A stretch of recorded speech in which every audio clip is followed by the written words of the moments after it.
go Kim down like Kardashian fan, they gonna and the white folk they love Ray J. You know what they do?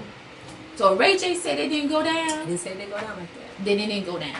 That fuck the camera. They don't even need the camera. Ray J said it. It's true. But I got a feeling them attorneys gonna want some, you know. Yeah, if they gonna blow it up, I mean, you know. But the fact that this man is on probation. He got off probation in 2015. He got off. Yes. Okay, so he just basically he's clear and free. But now they trying to, you know, they trying to make an example. They tired of y'all in this Black Lives Matters move. That's what they tired of. They trying to make some examples out of us, and they gonna do however they can. You have to look at the system, even with Kaepernick, Colin Kaepernick. I want to talk about that too. Come on. You want a man to... I have a lot of veterans in my family. I have a lot of people who fought in the wars. But that flag is not for us. When that flag came out, we were slaves. And even in the military right now, it is not equal. It is not equal. They do not let blacks get a certain rank in the military. It's still very racist. Mm-hmm. And their flag does not have a symbolism on the... troops, not the black troops anyway. So if he don't stand up, so what? He's making a stance. Hell, I'm stopping to stand up for the bullshit. First of all, for people who don't really have an opinion, please Google the words to the Pledge of Allegiance. Exactly. I pledge allegiance to the fucking flag of the racist United States of America, and to the fucking republic which we do not stand, one nation divided. That's my pledge of allegiance. That's Google and read it slowly so that you Jesus, can I've been cussing you since I've been here, and I said I wasn't gonna cuss. It's okay, we're gonna pray. We always pray at the end of the show. Jesus, have me going fix Jesus. I said I was gonna cuss that fucker today. But we talk about some good stuff because I love talking about some good stuff. I was a savage today. Had to cuss somebody out today. When I tell you I cussed out so bad, Jesus, and I said I wouldn't cuss no more after I did that. Was just say no more after midnight. Okay, after midnight. But let me tell y'all something. Please Google that Pledge of Allegiance. Now, when I was driving, when I heard about the Kaepernick situation. So therefore, I thought like, good, an athlete standing up, maybe he gonna wake up, you know, being the platform that he has, he made a stand not to. Now, Frank Ski, yes, I said a name on B103, gets on the radio this morning and wants to say, well, I don't agree with how he did it. Ain't he on the midday section now? His radio thing. You just got back on. Like, I mean, you just got back on. You just got back on V103. You ain't even at the hot popping hour and you talking nigga. So at the end of the day, he said he's at work. This is his job.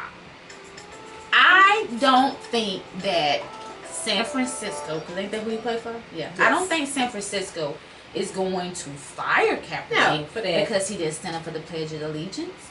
I don't think that at all. Now he might get suspended, which I doubt they would do that because they don't want to start that. Because I was going to say he do this and ninjas going to be riding. For all y'all people that called in on V103 this morning talking to Frank Ski, talking that bullshit, what have y'all done to take a stand? Exactly. Half of y'all can't take a stand on your job because white people is your boss. Exactly. So you gonna get and then fired. Jerry Rice, wag ass. Wait a minute. What stand do y'all take at church?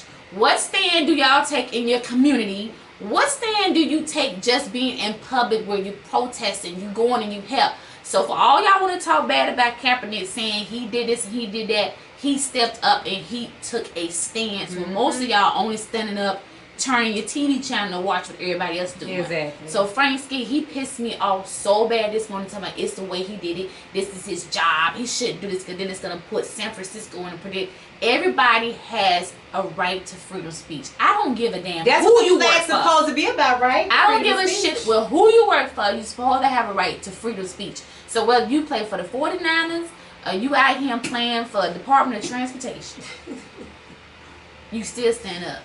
Now, I'm curious to see what press he gets tomorrow and the day after. And I'm curious to see who else is going to follow him. Because, I mean, it's just bad how black people are being treated. It makes no sense for the colored person's skin to determine, you know, how they're treated. It's just, enough is enough. Enough is a damn enough. And he's mixed. He's mixed. So his mom is white. Now they want to make it white because his mom is white. Because he said, "I'm for the flag." I'm like, Jesus, I can't. With y'all. It don't matter.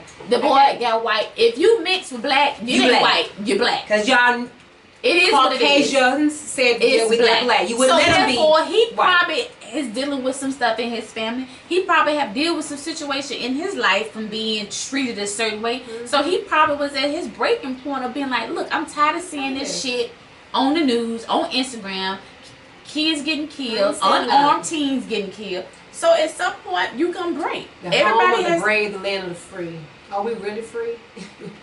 And then they said, well, why didn't he just stand up and then raise his fist for black power? Honey, that was in 77. That is over. It's 2016. Thank you. Raising your hand for black power ain't doing much. You see what happened. You see what happened half the time we raise our hand, our ass and get shot. Get shot. You better keep your hands down. So he just decided not to get his ass up. He just decided to sit there. So I think that was his choice. I think that was his American right to do that. I love my country that I'm in. I love being here. But I'm not going to agree with some of the bullshit that they do. And if I don't want to agree with it, I'm not going to agree with it. So, I mean, that's what the Constitution that was made when we were slaves say, that we have the right. That's still the one that we have. So it's still the one when we was being whipped and beat. What's your thoughts on Trump? I don't like neither candidate, so I won't be voting in this election. A no vote is a vote for Trump. Well, either one. You like somebody said I think it was Funky Dineva. Either you vote for horse shit or dog shit. Horse shit just is a bigger pile of shit than dog shit. So for me, it doesn't matter which one get in. We're all fucked. This is the worst election in history. I think Hillary was still do. No, she was not, because what Hillary is doing, she calling you a nigga in the bed with her husband. Trump calling you a nigga in person. So which is worse? No, wait a minute. Now, what you say? I'm just saying, Hillary, we did the things that they did over in Haiti to the Haitians, how they pretty much sweatshop them. Okay. You know, the Bushes and the Clintons are friends. Hillary is not going to do anything for black people, but keep us in poverty. That's what they're going to do, to keep us impoverished.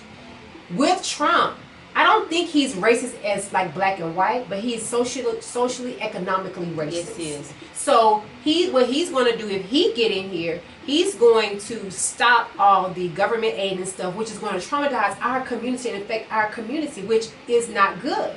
You know, because we're the ones are getting a lot of the aid and stuff like that, and it's going to affect us quickly. Hillary ass is going to keep us fucking down. So either way we fuck. Trump is going to put us in a shock where we're going to get cut off. But Hillary, you're going to be down, but you're still going to be able to maintain and live life with assistance.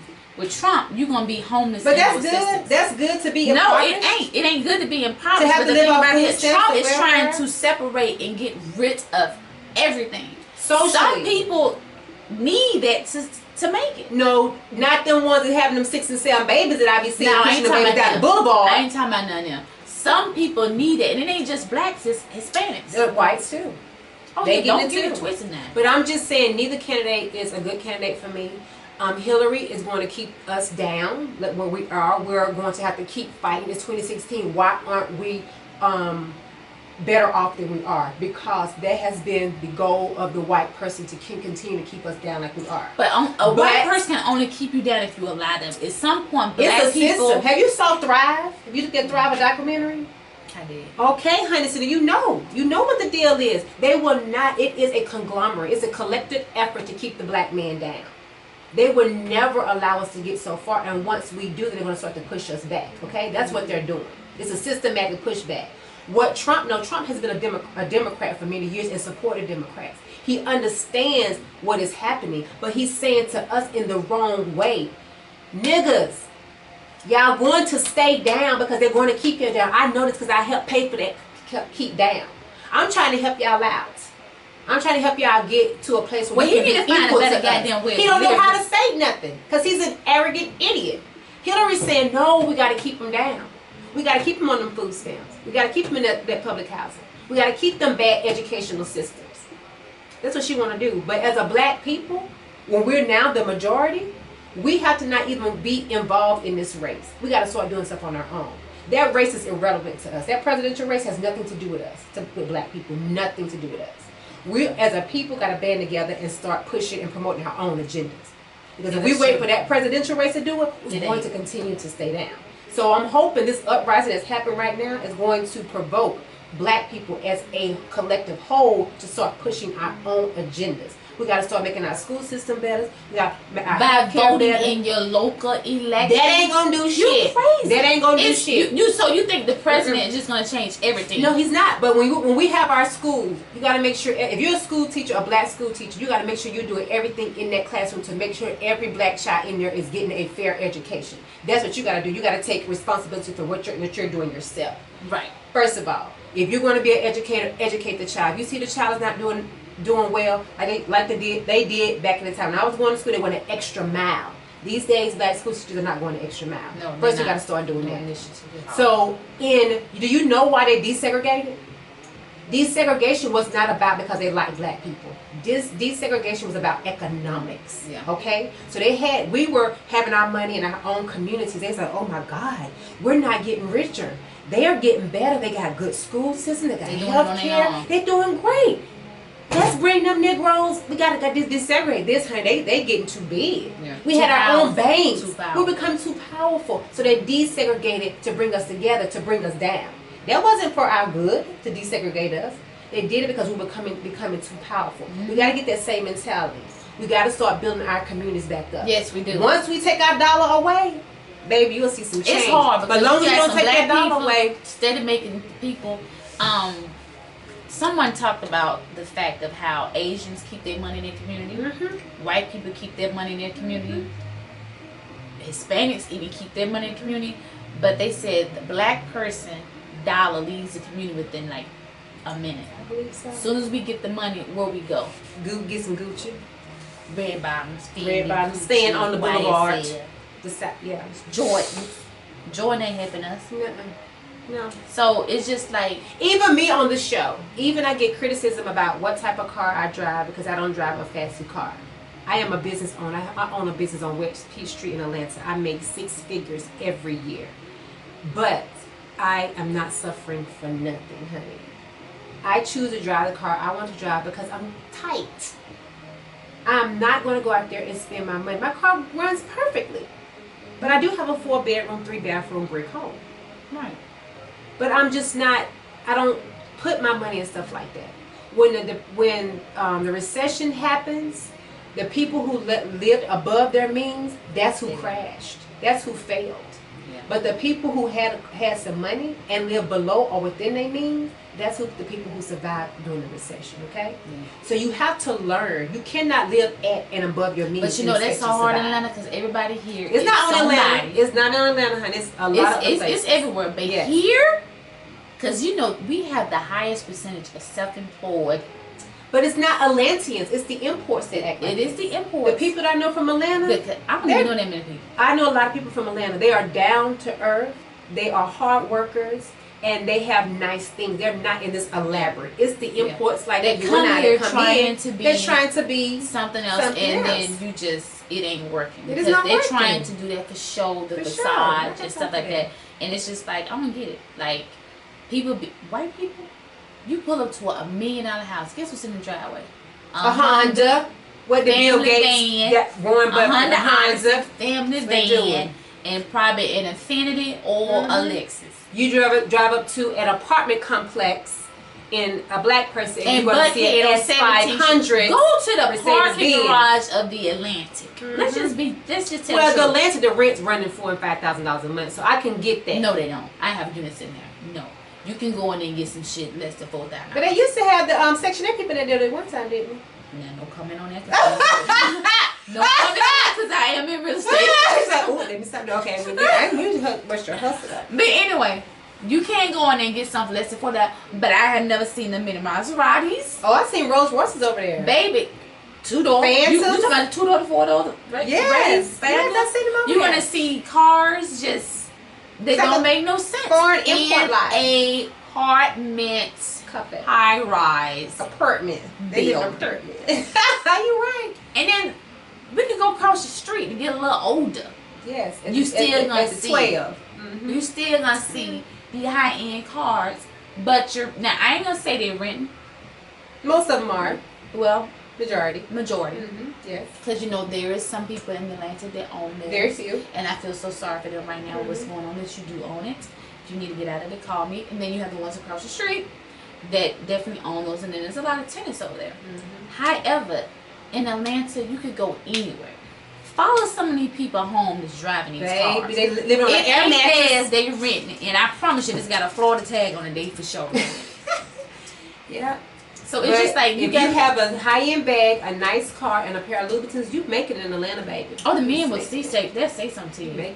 You making it. Some men gonna want you to be like you ain't got the pot to piss in and when to throw out of, but some men gonna want you if you made up and like you need to be taken care of. I need to be taken care of, but I still got a pot to piss in and a window to throw out. But I got windows and a few pots. But I need to be taken care of too, though. Yeah, I love a check. Yeah, a few extra dollars would be good, you know.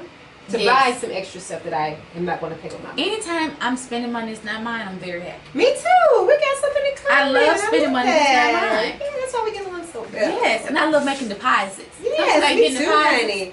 I do. I got one this week. Okay, let's talk about your salon because I keep going on all this crazy stuff. I talk about some crazy stuff all day. Let's talk about your salon. Tell everybody. First of all, you've been doing hair for a long time. Over 20 years. 20 years. When I tell you, I went to her salon. The location is banging. The chick, the hair slayer. She did my hair. She was quick. She was fast. She was fierce. She runs a strict camp now. Ain't gonna be no craziness going on in there. She by her business, and I was in there an hour, and I picked that up. And I had much respect for that because sometimes you go to salon, you want to be able to have girl talk, but you want to have mature girl talk. You want to go in and have a ratchet girl talk and just never know. But it was professional, it was clean, it was chic, it was like, it was you. Thank you. And I was just like, when I walked in, I was like, Dedra. Because they just sent the address and then sent the girl name. And when I walked in, I was like, oh, good. Thank you, Jesus, you. Because I'll be nervous when people send me somewhere to get my hair done for certain promotions and stuff. Because you don't know who you finna get. When I tell you I was so relieved when I walked in and I saw you, I was like, there's a God. And I was running late. And I never hardly be late. But I was so happy. I'm glad. But I love it. So tell everybody where it's located.